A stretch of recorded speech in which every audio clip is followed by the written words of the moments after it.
In Luke chapter 10, we're taught the story of the Good Samaritan. This Good Samaritan was someone who was just walking past, minding their business, and they seen an injured person on the side of the road.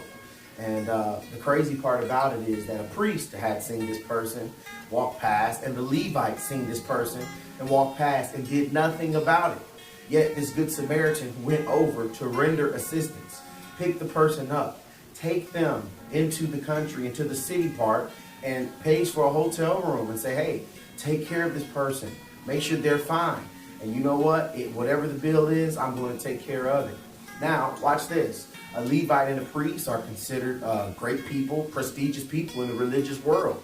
And here's this Good Samaritan. And that day, Samaritans would have been considered half-breeds who marry foreigners and worship false idol gods. But here you have two people, in a Levite and in a priest, who were held in high regard, and they did not even do what you would think would be the right thing to do. Now, in the priest's defense and the Levite defense, they may have felt if the person was dead on the side of the road, if they touched the body, they did not want to become ritually unclean.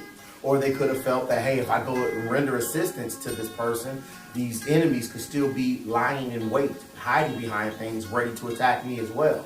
Because the person was traveling from Jerusalem to Jericho. And that was a 17-mile distance in a desert place. So they could have said, hey, that was it. Or it could have just been they didn't want to be bothered.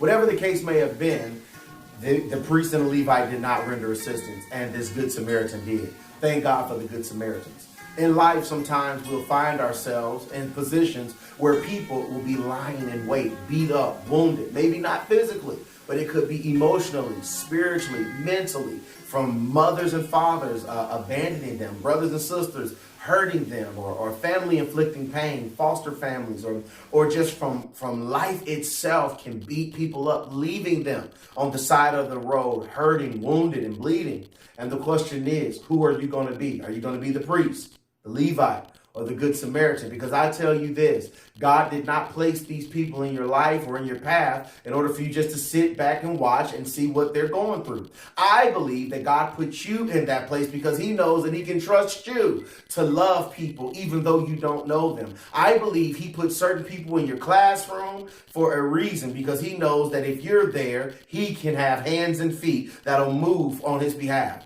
For me, it is not up to the school to help someone who's hurting. My son Tim came home yesterday and he said, Dad, there's a kid being teased because he wears the same shirt and the same clothes. He only switches them out every other day. So he wore the same shirt 3 days in a row.